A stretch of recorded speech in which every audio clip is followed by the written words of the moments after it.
Welcome to everybody. So as usually every Sunday, we conduct this meditation session. Today is the turn for the practice of mindfulness of breathing meditation. So then this practice we have explained in other in former classes also. So we're going to repeat the same today.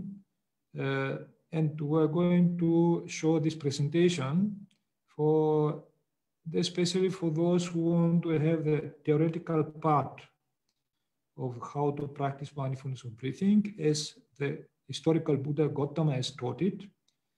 He himself used this mindfulness of breathing meditation as a basis for his enlightenment. After, of course, he practiced vipassana and he attained enlightenment. So he praises meditation many times, and we're going to see how he teaches it. It is from the original teaching, the authentic way he has taught it. So therefore, this presentation is to have a comprehensive idea from where the source comes, how the Buddha himself explained it, what are the steps, and so forth. Now, the steps are simple steps. I will have explained them within 5-10 minutes. So, but this presentation, it is for those to have a very, called a very broad understanding, the whole process, how it is done. So then, therefore, we're going to spend 1 hour, a little bit more, to explain this meditation and also metta meditation, it's called, that is a different meditation. So then we're going to explain that, how to practice that, as the Buddha himself has taught it. So therefore now, those who already saw this presentation, if they like, they can skip it and they can join 1 hour later when the actual practice is. Those who want to refresh their knowledge about the practice, they can watch this presentation. Those who are new, of course, it is useful for them to have a better, a broad grasp how to practice this meditation. Therefore, as I told you, this meditation has been taught by the Gotama Buddha himself. He has practiced this. He has used this as a basis for his meditation. After he practiced vipassana, insight meditation, and he attained enlightenment, he praises meditation in many ways. So, and we're going to see what he has to tell about this. So he says,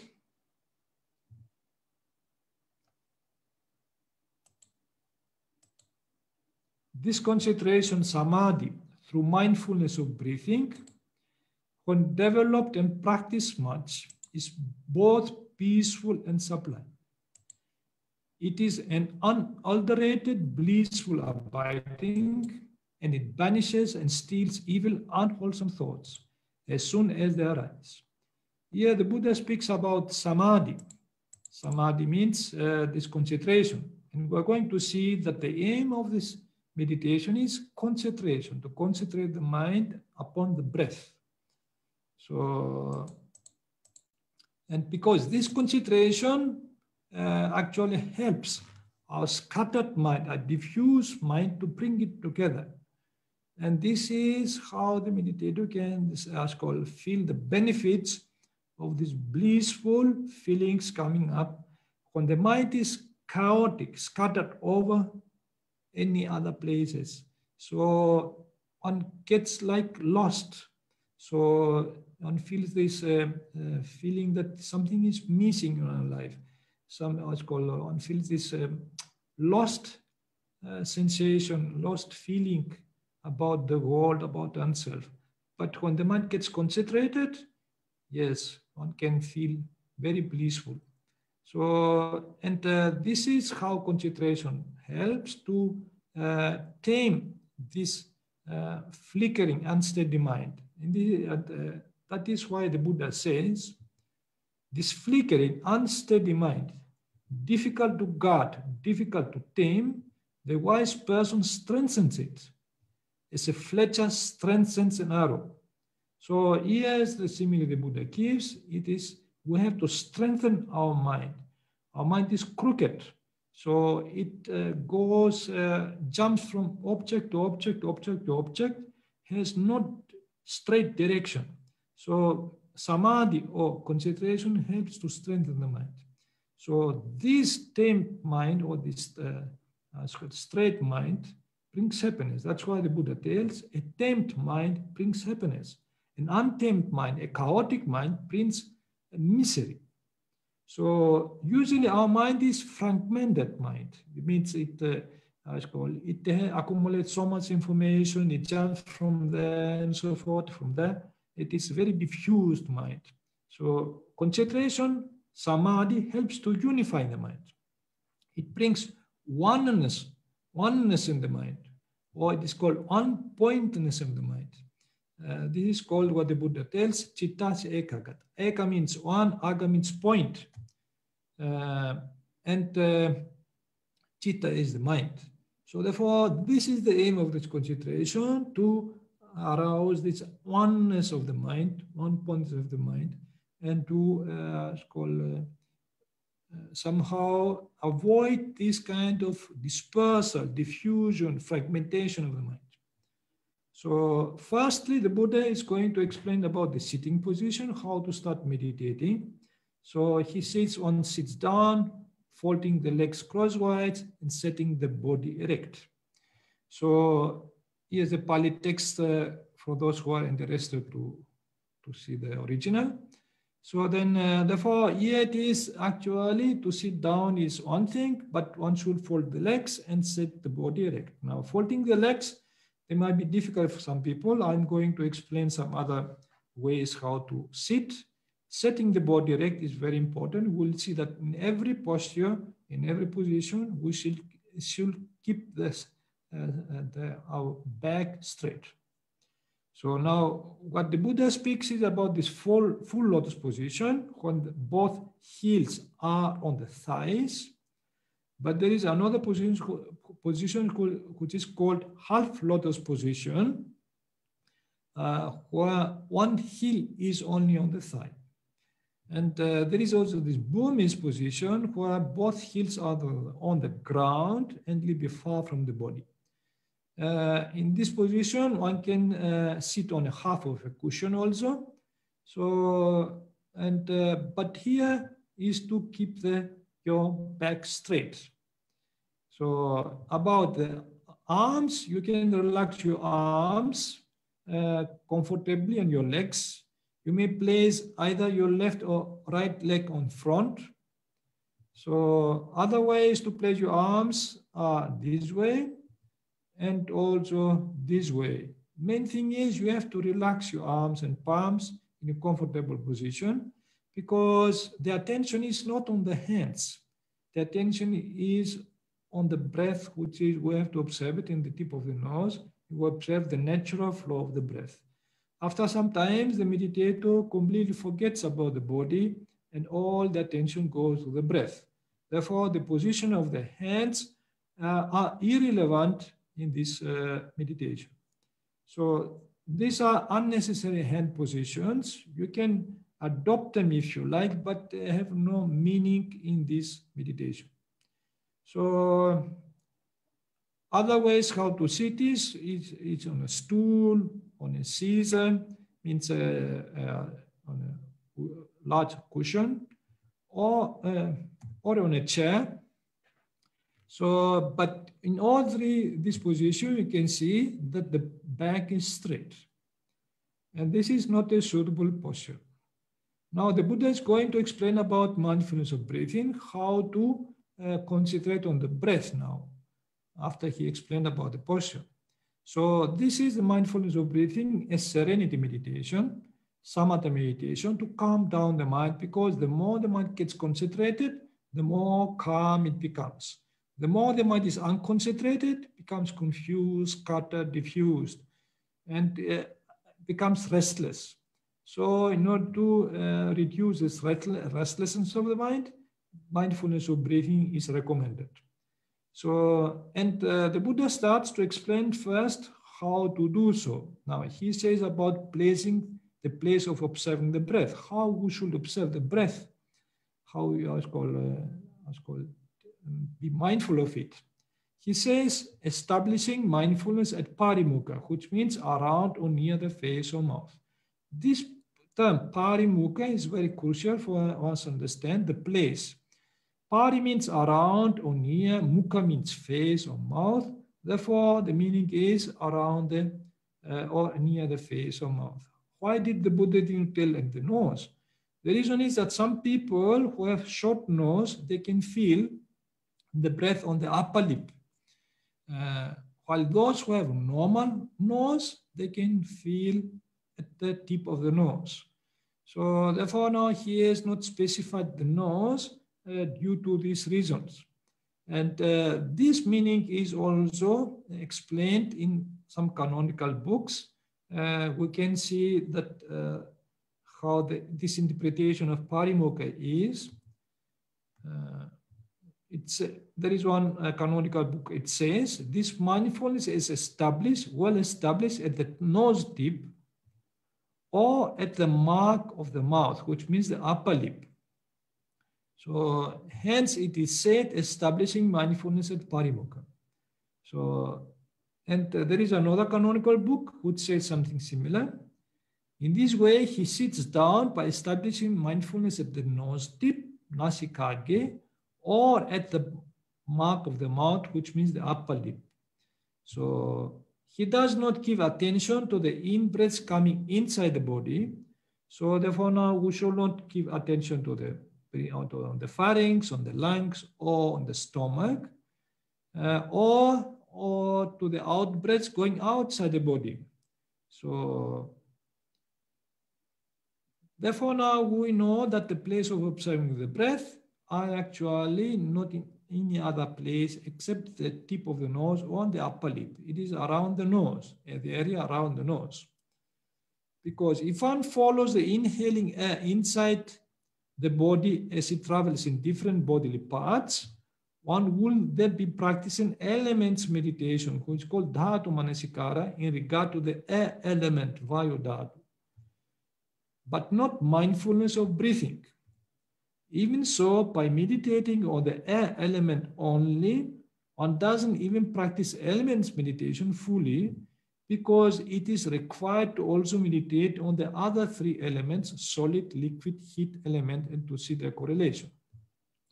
Therefore, it can't be said that one either practices mindfulness of breathing correctly or elements meditation correctly if one follows the breaths inside the body. Hence, the Buddha advises in regard to mindfulness of breathing, let your mindfulness of breathing be well established in one's person at Parimukha.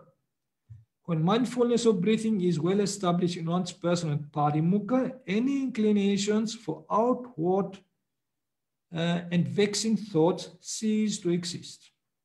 Here, the verb establish indicates the placing and fixing of one's mindfulness at Parimukha, implying thus of not moving it hither and thither or onwards and backwards to any other place. The opposite of establish is disestablish, displace, change, move, remove, etc., which is not the case in Ānāpānasati samadhi, that means in mindfulness of breathing meditation. Therefore, you establish your mindfulness at the tip of your nose, where the air strikes the nostrils, or at the upper lip. Observe the natural flow of your in-breath and out-breath at the nostrils or at the upper lip.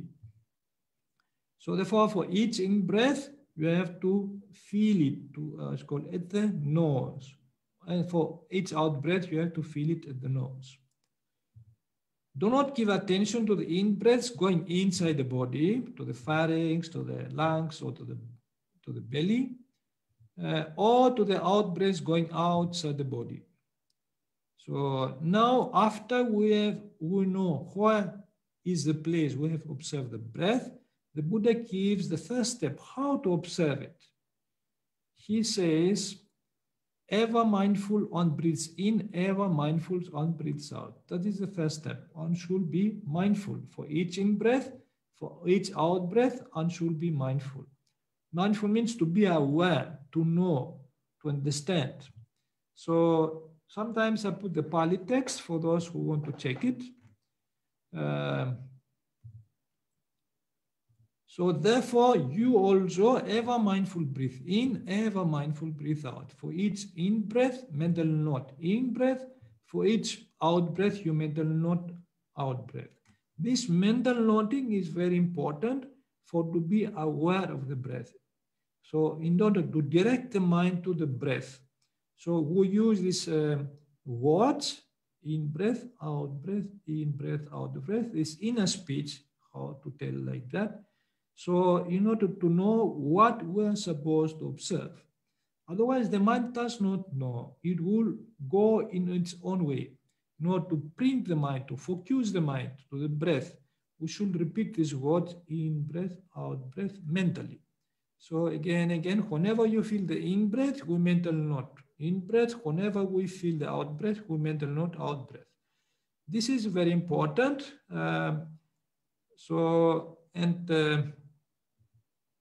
You can do so for about 5 minutes in order to familiarize yourself, to be familiar with the breath. So, and do not use your eyes to pay attention to the breath. You can close your eyes. Therefore, now you can close your eyes, pay attention to the sensation at the tip of your nose. So that is where the breath touches the nostrils. Try to feel the breath, how it comes in and comes out. Or to the movement of the air. You try to feel the movement of the air. So when thoughts or feelings distract you, ignore them. Come back to the sensation of your breath. So therefore, it is why you have to bring the mind again back to the breath. So ignoring the thoughts and so forth means we don't try to push them away.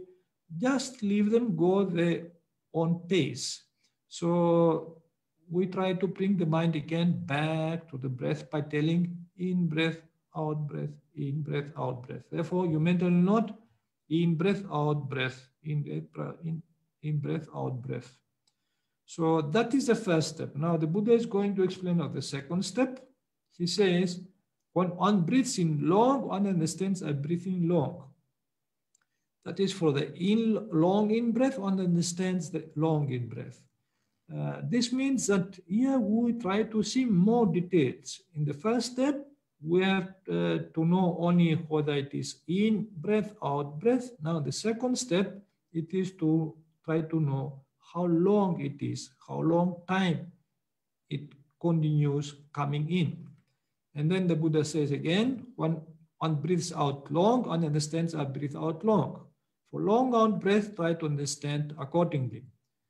So this is to see more details about therefore, when you breathe in long, understand I breathe in long. Mental note long in breath. When you breathe out long, understand I breathe out long. Mental note long out breath. And long means long time duration. So it isn't about inches. So we try to understand the time, how long time it takes for the in breath to come in and to go out. So again, in the second step, we have the Buddha says, when one breathes in short, one understands I breathe in short. For short in breath, one should understand it. So therefore, when one breathes out short, one understands I breathe out short. For the short out breath, one should understand it accordingly.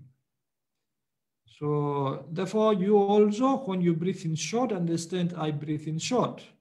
For mental note, short in breath. When you breathe out short, understand I breathe out short. For the end, mental note, short out breath. Short means short time duration. Because sometimes the breath might be long, sometimes be short. So this second time is regarding the time. Try to understand the time duration. So that is to see more details, not only in breath, in breath, out breath, but understand also how long time it takes for the in breath to come in and to go out. We don't try to know the seconds, the minutes, and so forth, but understand whether it's long or short. That is good enough in order to know this detail. So after we can do the about 3, 4, 5 minutes. So understand the time duration. Now the Buddha explains the third step. That the third step, he says, one trains thus, I shall breathe and experience the whole breath body. Here it means the whole breath, the whole in-breath. So that is to see here again more details. Because in the first step, we may know in-breath, out-breath. Sometimes we know when the breath starts. Sometimes we know when it stops. But we don't know that from the beginning to the end, the whole process of the breath. Here, what the Buddha says is to try to experience the whole process of the breath, not only part of it. So, and he says, one trains thus, I shall breathe out, experience the whole breath body. That means the whole out breath. Here's the Pāli text for those who want to check it. But we have to mention here, there is one word which can confuse some scholars and some practitioners, meditators. So the word here is body. What means body? Whole breath body. The Pāli word is kaya. Actually, kaya literally means body. And this confuses some meditators. It means they think maybe the whole breath body means to observe how the breath goes all over the body, in our legs, in our hands, and so forth. So this is not the case, because the Buddha explains this word several times in other discourses, and we're going to try to get rid of this confusion by seeing what the Buddha means with kaya or body here. Now we're going to see the meaning of the whole body, which means sabbakaya, especially the word kaya. The definition of kaya in this context given by the Buddha is thus. I say that is a certain body kaya among the bodies, namely the in-breaths and out-breaths. Here is a Pāli text. Therefore, sabbakaya means in this context the whole bodily process of the in-breaths and out-breaths, and kaya, body, is used in a metaphorical sense. So then in English also we have this kind of metaphorical sense of the word body. If we say the body of English literature, we mean the whole collection. So therefore now in this case, body does not mean any hands and legs and so forth. It means a collection of things, or it can be a process also. So then it is said so because the meditator at this step begins to lose the perception of the physical body and starts to perceive the whole breath as a body, namely as a bulk of mass of air. Here as a bulk means a collection of air. So something similar also can be seen in different other languages. The word body, we should understand it according to the context. Now, what happens here is that when the meditator observes the breath, after some time, the breath becomes so prominent because he concentrates on the breath. Slowly, the perception of the physical body disappears. And only the breath remains in front of the meditator. So this is called losing the perception of the physical body and perceiving the whole breath as a body, namely as a bulk or mass of air. So therefore now this kind of bulk of mass of process of air coming in, coming out, moving in and moving out is called a body in this sense, which means a collection of the air, the whole collection of the air which comes inside and goes outside the body. So therefore, now you also try to experience the whole in-breath at the tip of your nose. For the whole in-breath, mental not whole in-breath. And try to experience the whole out-breath at the tip of your nose. For the whole out-breath, mental not whole out-breath. So this is how you have to train yourself here, not to see only part of the breath, but try to see the whole process of the breath. And here it is, for example, the whole breath body means we have to observe the breath at the touching point at the nostrils, which is called Parimukha. We have explained the Parimukha, the place of observing the breath. And we try to see the beginning, middle, and end of the breath. So we try to see only part of it, but the whole breath. I'm giving you an example with a violin player. So he actually sees, if you see his eyes, they look directly to the touching point where the chord and the bow touch. So regarding the bow, he does not see whether the bow goes up or down. He sees the touching point. So that is where actually the sound comes. He tries to concentrate on that particular touching point. Similarly, with a meditator, he does not give attention to the breath going inside the body or outside the body, but he concentrates on the touching point. So when he feels the breath touching the nostrils, and there he can see the beginning, middle, and end of the breath. So when the breath touches the nostrils, that is the beginning. When it continues touching the nostril, that is the middle. When it stops touching the nostril, that is the end. At the same touching point, so one can feel the beginning, middle, and end of the breath. So that is how also we are going to explain what means part of the breath for you to grasp it better. Now, there are some meditators, they can understand only the beginning of the breath.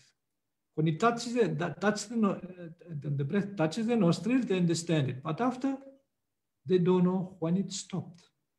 So some they can understand the middle of the breath. So some they understand only the end.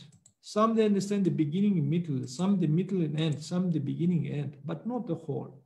So in this case, what the Buddha means, we have to see the whole breath, not part of it, and which means beginning, middle, and end of the breath.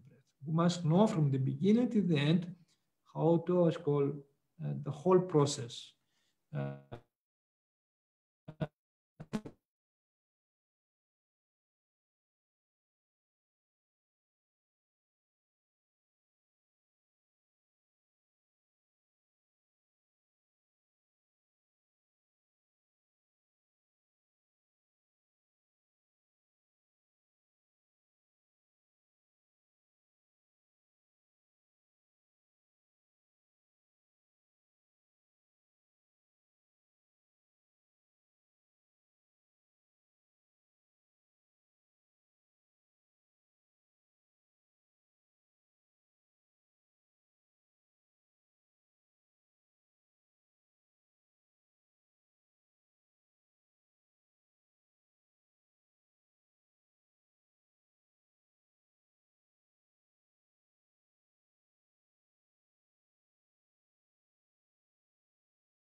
Bante, I think there is no sound.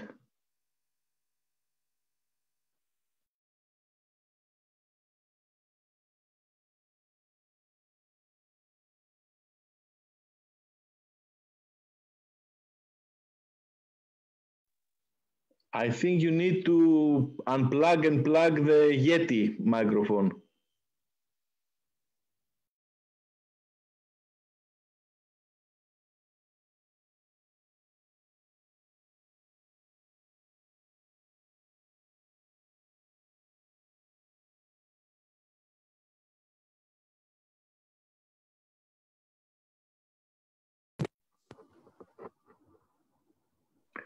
Now we can hear you now. Can you hear me now? No, no, yes, yes. So, shall I continue like that? We should go two slides behind, just to catch up.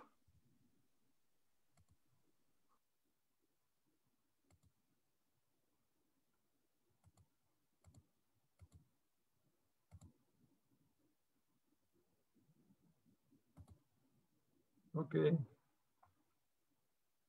Can you hear me now? Shall I continue without Yeti? Okay. So you can start with seeing the beginning and end of the out breath. So yes, and mental note, beginning, end of the out breath. So that is how you can complete the practice. So then by seeing the beginning end of the whole breath. So, and later, of course, you can try to see also the beginning, middle, end of the in breath, and mental note, beginning, middle, end of the in breath. Middle means between the beginning and end, there is some duration. If you can notice the duration, you can mental note it as end. Because when the breath enters the nostril, so that is one small time. Well, after it continues some time, and then only stops. So then, therefore, between the beginning and end, there is a duration. If you can catch this duration, mental note middle. So that is how you can understand what middle means here. And try to see also beginning, middle, end of the out breath, and mental note beginning, middle, end. So that is how this is the third step. Now the Buddha is going to explain the fourth step. He says, one trains thus, tranquilizing the bodily process of breath, I shall breathe in. One trains thus, tranquilizing the bodily process of breath, kaya sankara, I shall breathe out. So now here again, there is one word.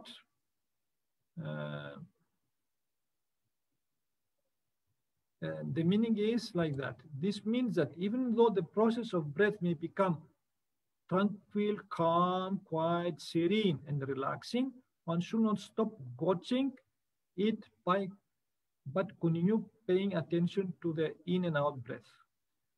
So then this is one thing one should, now the first step is actually to encourage the meditator continuing seeing the whole process of the breath. So even though it becomes calm, because some meditators, they think, oh, now my meditation is going well, my mind is calm, and they forget about the breath.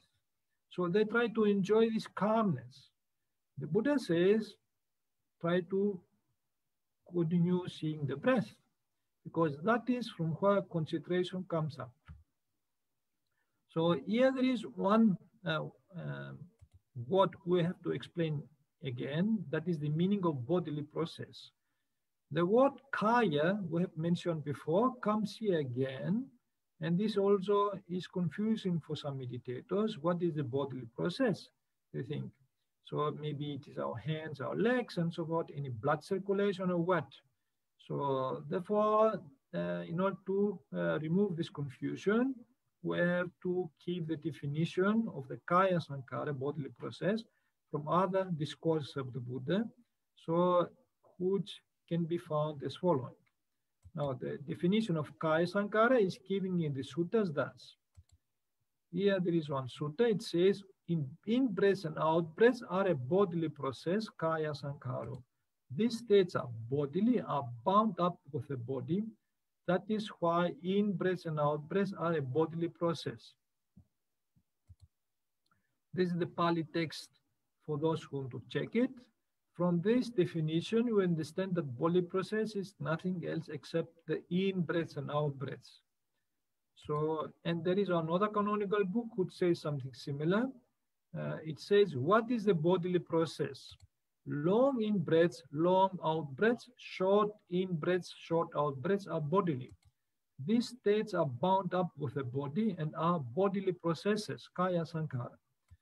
This is the Pali text. Therefore, from this definition, you understand that bodily process is only the breaths, which we breathe in, breathe out, breathe out, breathe in, breathe out. This is a bodily function, is a bodily process.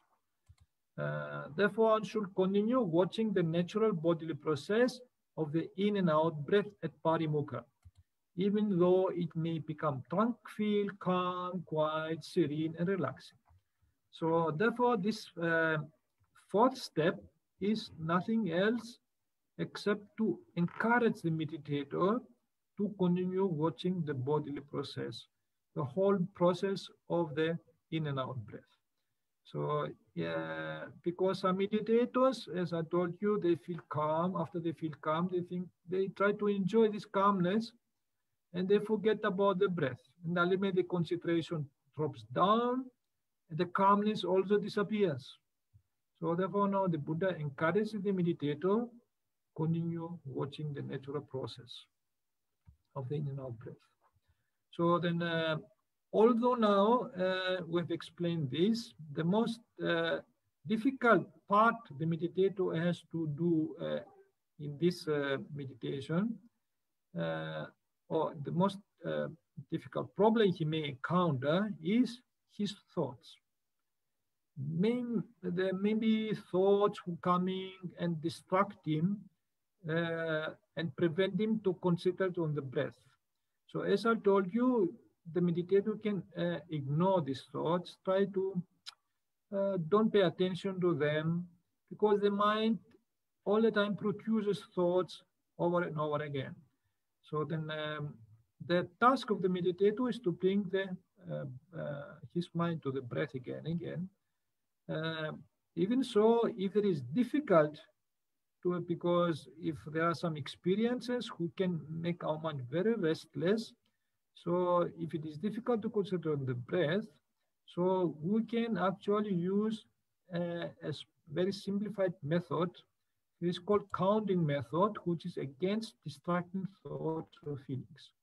So this counting method, I'm going to explain how to do so. It is, if there are sometimes distracting thoughts or feelings, you may try the following counting method to focus the mind to the breath. So, because if you tell you in breath, out breath, in out breath, if the mind does not come down, so you can use this method. This method is very simple. This is the one counting method is for the in breath and out breath, you can mentally note 1. Because you put a number there, you can remember the whole process better. So, and for the in breath and out breath, you mentally note 2. For the in breath and out breath, you mentally note 3. For the in breath and out breath, you mentally note 4. For the in breath and out breath, you mentally note 5. You go up to 5 and you can return back to 1 and start again. So therefore, at the end of the out breath, you put the number. Here it is a summary of this method. For the in breath and out breath, you mentally note 1. For the in breath and out breath, you mentally note 2. For the in breath and out breath, you mentally note 3. For the in breath and out breath, you mentally note 4. For the in and out breath, you mentally note 5.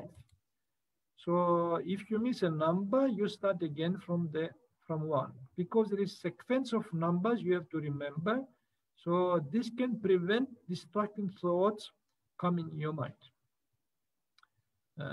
So then, if however the distracting thoughts or feelings persist and are tough, you may try the following tougher counting method by repeating the same number of the in and out breath. This is the second counting method. This is also simple. It is not complicated. It is from 1 to 5, but you can do as follows. For the in breath, you mentally note 1, and for the out breath, you mentally note 1. That means you repeat the same number twice. So you don't forget it. And again, for the in breath, you mentally note 2. For the out breath, you mentally note 2. For the in-breath, you mental knot 3. For the out-breath, you mental knot 3. For the in-breath, you mental knot 4. For the out-breath, you mental knot 4. For the in-breath, you mental knot 5. For the out-breath, you mental knot 5. This is because you repeat the same number, it is difficult to forget it. So then to summarize this method, it is thus. For the in-breath, you mental knot 1. For the out-breath, you mental knot 1. For the in-breath, 2. For the out-breath, 2. For the in-breath, 3. For the out-breath, 3. For the in-breath, 4. For the out-breath, 4. For the in-breath, 5. For the out-breath, 5. You go up to 5 and come back to 1. If you forget the number, you start again from 1. So this counting method, it is for emergency case. If the mind is quite restless and distracting thoughts come. Otherwise, if not, you can continue with the first method I told you. Try to observe the whole breath from the beginning till the end. So then, this method is, counting method is only if the mind is very restless. So now when the mind becomes calm, you may return to experience the whole breath. And whole breath is, try to see the beginning, middle, end of the in and out breath. And mental knot, beginning, middle, end of the breath. So because this counting method is very gross, the mind can't get very high concentration.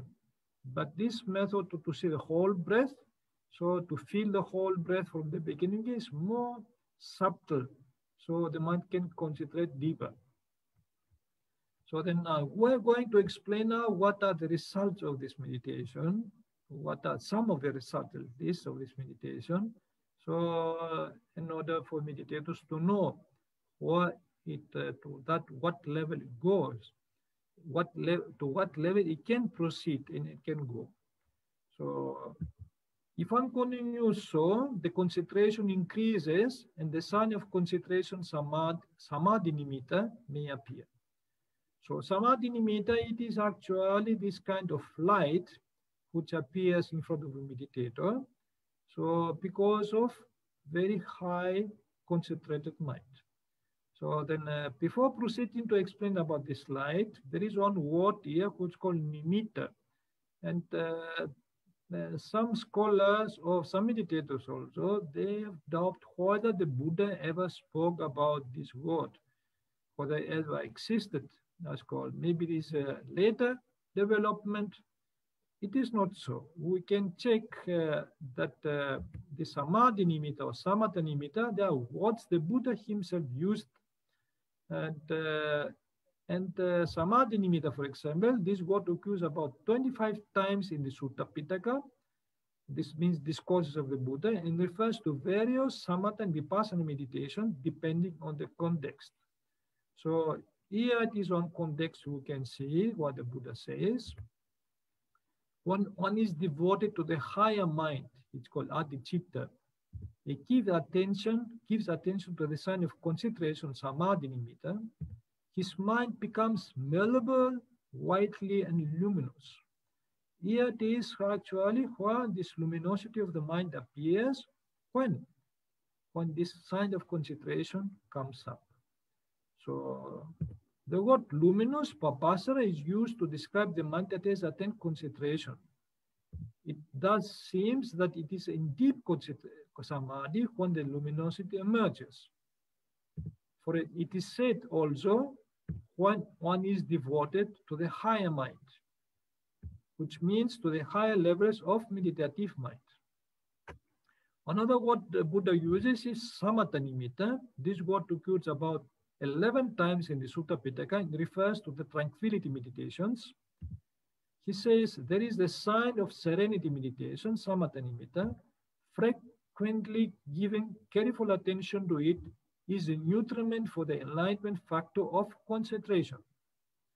Now, the sign of serenity, samatha nimitta, is, according to the commentaries, serenity itself, as well as its object, which is called Patibhaga nimitta, or counterpart sign. Now, the commentaries give explanation about 3 types of nimitta during meditation. So, one type, it is preparatory sign, called parikama nimitta. Another is called acquired sign, uggaha nimitta. Another is counterpart sign, patibhaga nimitta. The meanings of nimitta are sign, mark, image, mental image, reflex image. What is the preparatory sign? Parikama nimitta. It is what the Buddha told, establishing mindfulness at parimukha. That means the place of observing the breath at the nose or at the upper lip. This is actually the sign, means the sensation you get around the nose, that the breath enters and exits. This movement of the breath and the striking and the touching point of the nose, it gives the meditator a sign, an indication that the breath moves in, moves out. So that is the first sign one should concentrate upon. And that is, then next is acquired sign, which is called uggaha nimitta, the still unsteady luminous image which arises when the mind has reached a high degree of concentration. So about this image, we're going to explain how it appears, of what is composed. So, and then the next sign is called counterpart sign, patibhaga nimitta, an entirely clear and immovable luminous image arising at the much higher degree of concentration. So soon after this luminous image arises, the stage of access concentration, Vajra Samadhi, is reached. So then when that is reached, then slowly the meditator comes to the attainment of the 3rd jhana. This is called the full absorption, when the mind sinks into this light. So now, if that happens, that is called the 1st jhana or 1st ecstasy, like that. And we're going to see what happens now in the mind of the meditator. There are 5 factors of the 3rd jhana, what's called mental factors of the 3rd jhana. That means what happened in that moment. One is applied thought, what's called vitakka. That means the meditator's thought does not go anywhere. It is applied only on the object, maybe on the breath or on the light. It can't think anything else. It is fixed. And sustained thought means the meditator's mind sustains this object of the breath or of the light again, does not leave it, does not go anywhere else. And because it's very deep concentrated. And then from the emotional part of the concentration is the rapture. It is a high degree of joy, and there is bliss, and also unpointedness of the mind. That means oneness of the mind. So that the mind gets actually one point only to the breath or to the light, does not take anything else as an object. So therefore, we have here the emotional part, here also the bliss which the meditator experiences due to this high degree of concentration. Therefore, in the meditator's mind, there is applied thought, sustained thought, rapture, bliss, and on-pointness of the mind. The luminous image varies depending on the meditator. For some, it is a bright light such as a morning star, or a bright ruby, a gemstone, or a bright pearl. For others, it is like a moon or a sun. This is due to the different perception of meditators. So I will give an example here with a ray which falls on the prism, and from other side comes this rainbow effect. It depends from which angle you can see. So if you see from a certain angle, you can see that red is more prominent, while others are not so. If you see from other angle, you can see that the yellow is more prominent, while others are not so. So it depends from which angle you can see it. Something similar happens with meditators. According to their perception, from the angle they can see different color and slightly different shape. So from this nimitta, of this sign. Now, regarding the luminosity is a product of intense mental concentration. It is just biphotons that appear in the meditator's mind due to the condensation of electromagnetic waves that exist in our bodies. So then biphotons are actually, you might have heard about them. So our body is all over with these photons due to the electromagnetism which we have in our body. Biphotons are photons of light with weak electromagnetic waves in either the ultraviolet or low visibility spectrum of light produced by a biological organism. So it is in a way the radiance of life. So if you see the electromagnetic spectrum, here we can see that the more condensed a wave is, so that is where these colors come, different rainbow colors come up. So something similar happens with the condensation of all electromagnetic waves in our body because of mental concentration. Here we have the brain waves which occur. So in the gamma waves, the mind is very, very concentrated. Therefore, you can see the condensation of the brain waves become more and more. Yeah. Then we have the beta waves, alpha waves, theta waves, and delta waves. We're going to explain what is the gamma waves. Gamma waves are associated with large-scale activity of the cerebral network and cognitive process of high intellect, such as active memory, attention, and perceptual organization, and can be greatly enhanced through meditation and neurostimulation. So therefore now this light which comes in the meditator's mind, it is actually, if we can tell it, the mind has no color, no shape, no light, but it can produce light because of these electromagnetic waves we have in our body. So, and regarding this electromagnetism, here it is a photograph, this is called Kirlian photograph, which shows that we have electromagnetism in our body. Not only we, plants also have the same. And what is basically recorded in Kirlian photography are the very natural phenomena in our body, such as pressure, electric grounding, humidity, and temperature. Changes in humidity, which sometimes reflect changes in emotions, barometric pressure, and electric voltage, among many others, will produce different auras.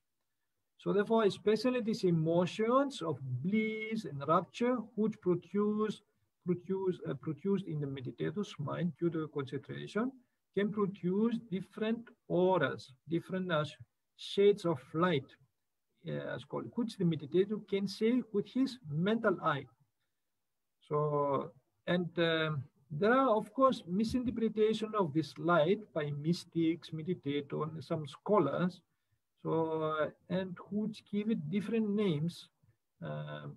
Sometimes they call it the immortal pure light of infinite consciousness, which is wrong. The cosmic light, which is also wrong. The cosmic consciousness, the cosmic energy, God, God's grace, which are also wrong. The union of man with the divine, enlightenment, the infinite ego, the soul, the spirit, Brahma or his grace, Bodhisattva or his grace, and so on and so on. So then those who have not analyzed this light or this luminosity which appears are very easy to misinterpret it, especially with vipassana meditation, where it has a more analytic approach. One can actually analyze this light in case it does not consist of anything else but because of its electromagnetic waves and the photons which are produced through it. So now, regarding this light now, it actually becomes gradually. It appears in the meditator like a small luminosity connected with a breath. So, and in that period, it is very unstable. If the meditator looks at it, it disappears. So that is one the meditator can understand that it is a product of concentration, has no substance by itself. So when the meditation increases, this light becomes closer and closer and covers the whole face. So, and there is a moment when the meditator's mind becomes absorbed into it, it sinks into it. So then that is when one attains the first jhana, the first ecstasy, what is called. Therefore, these are the first is called Nibbāna, a quiet sign. The second is called the Nibbāna, counterpart sign, and which all this counterpart sign leads to the experience of jhana meditation. That means that the jhana of ecstasy or full absorption into the breath, into the light. So this is, one can actually go from the first jhana to the second, third, fourth jhana. There are different ways how one increases concentration. So I'm not going to explain this, so then because the time is very limited. Now, regardless of this meditation, what we have explained now, so there are people who may have difficulty concentrating on the breath for reasons that they have accumulated very negative emotions in their life. If that is the case, so maybe they have some bad experiences and so forth. For that, for those people, the Buddha teaches another kind of meditation, which is called mindfulness of friendliness, meditation of friendliness, metta meditation. So then, and we have to explain also this because this is, the meditation is very useful in order to overcome negative emotions. So experience one has puts disturb one's mind, which make it feel very angry because of this, or many fears accumulate and stress and so forth, can prevent to have a calm mind in order to observe the breath. And this meditation, metta meditation, helps on that. First of all, we're going to explain the word metta. Now, metta actually comes from the word mitra, Sanskrit mitra, which means friend. Its real meaning is the disposition of a friend, mitta bhavo, that is friendliness. It is a friendly goodwill and wish for the welfare and happiness of all, wishing may all beings be well and safe, may they be happy, including oneself also, because we are also beings and we also long for happiness. So, and through this development, and can be developed by the development of friendliness. So, hence the Buddha says, this is the escape from anger, ill will, hate, vyapada, the liberation of the mind by friendliness, metta citta vimutti. Again, he says, cultivate the meditation of friendliness, for by cultivating the meditation of friendliness, anger disappears. Again, he says, there is the liberation of the mind by friendliness, frequently giving wise attention to it. This is the denourishing of the arising of anger that has not yet arisen, and of the increase and strengthening of anger that has already arisen. So we're going to explain something more, that metta does not mean love, because some people, they translate metta as love. Love is a common word in the Western world. They love it, to repeat it again and again, but metta does not mean that. So the Pāli word for love is prema and piya. In Sanskrit is prem and priya. And in Hindi is prem and piya. Now for those who want to learn Hindi, how to tell love, how to say love in Hindi, here are the words pr and prem. So, and it has nothing to do with metta here. The word metta does not occur. And love implies a strong emotion of affection and attachment, which in return can bring sorrow and fear if that love is not fulfilled. That's why the Buddha says, from love, prema, piya, springs sorrow, from love springs fear. For him who is wholly free from love, there is no sorrow, quench than fear. The same he says about craving, the origin of existential suffering, making it to understand that love is a form of craving and attachment. Thus he states, from craving, tanha, springs sorrow, from craving springs fear. For him who is wholly free from craving, there is no sorrow, quench than fear. However, instead of love, he urges his disciples to develop other noble qualities towards oneself and others, such as Mettā, which literally means friendliness or a friendly disposition, karuna, which means compassion, mudita, which means sympathetic joy, and upekkha, equanimity. So, Westerns usually confuse the difference between friendliness, compassion, sympathetic joy. They use only the word love. This is not the case. We have to distinguish between these emotions. Friendliness is a very innocent feeling towards oneself and others. Is very positive, very noble quality to have this friendly feeling to oneself and others. Compassion, the same, sympathetic joy. It is not this pathetic way of being attached to anybody else, but the case is that one to help, that is an altruistic way in helping oneself and others. So now we're going to explain metta meditation as serenity meditation, samatha bhavana. It is the escape and mental freedom from animosity, hostility, ill feeling, antagonism, enmity, malice, resentment, bitterness, antipathy, ill will, anger or hate, fear, sorrow, jealousy, stress, anything we call negative emotions. Therefore, if we have anger in our mind, if we have hate, if we have fear, if we have sorrow, if we have jealousy, or if we have stress in our mind, that is a time to practice this metta meditation. So in order to remove these negative emotions, in order to do so, you can actually visualize yourself and wish yourself, may I be without anger. Now, visualize means whenever you, the way you sit down in meditation, try to perceive your body, perceive yourself while you are sitting there. Direct all your attention to you and wish, may I be without anger, if anger is present. So the same way, if you remember instances when you got angry for some reason, so you recall, you can leave your mind, go to that instance when you got angry, some memory you have about it. Again, try to take yourself as an object and wish yourself, may I be without anger. Therefore, either in the present moment or in past moment, you remember yourself. That's called concentrate upon yourself and wish yourself, may I be without anger, without anger, without anger.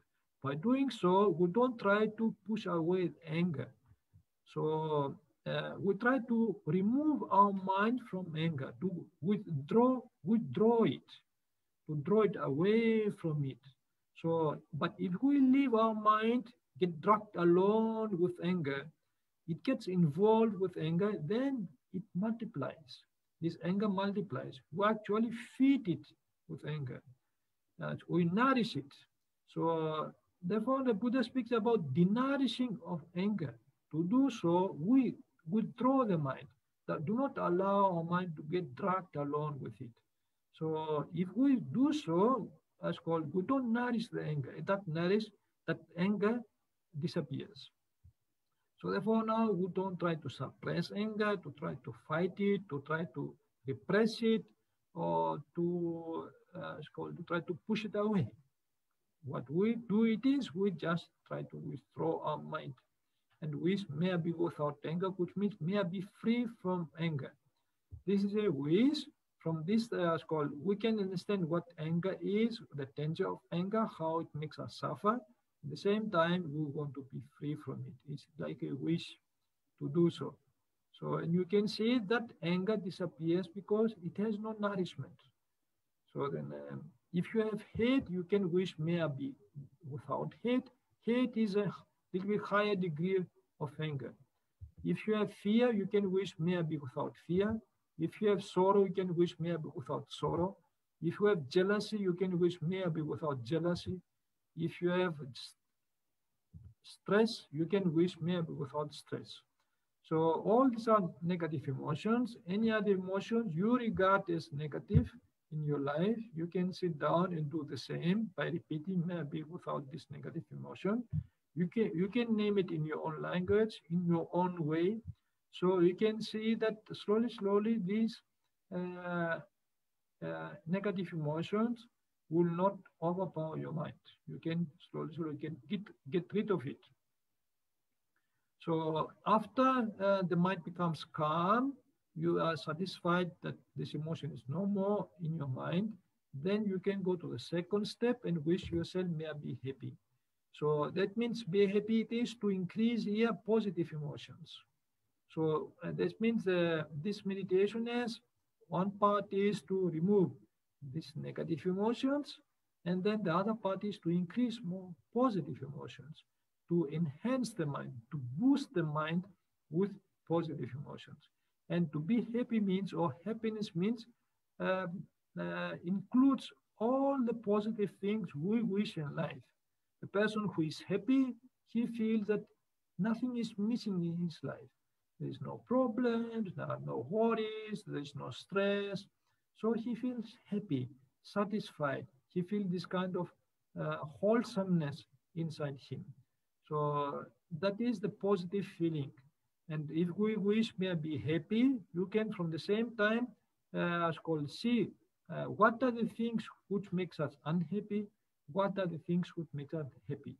So that is also to have a better knowledge about ourselves. So, and also to increase the happy feelings, the happy emotions within us.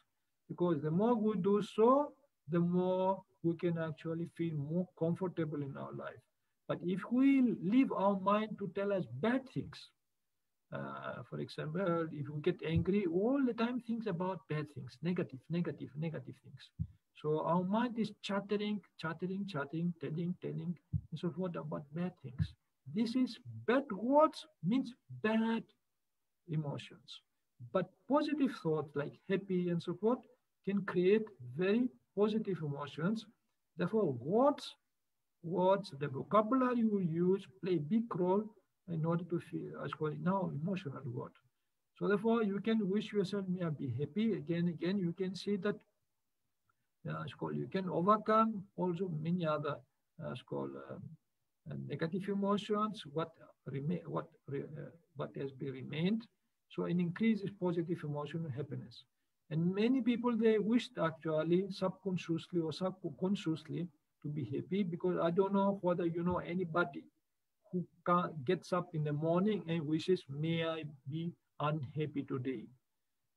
So most of the people actually, even subconsciously wish to be happy. It means that the day will be good, everything goes well, and so forth.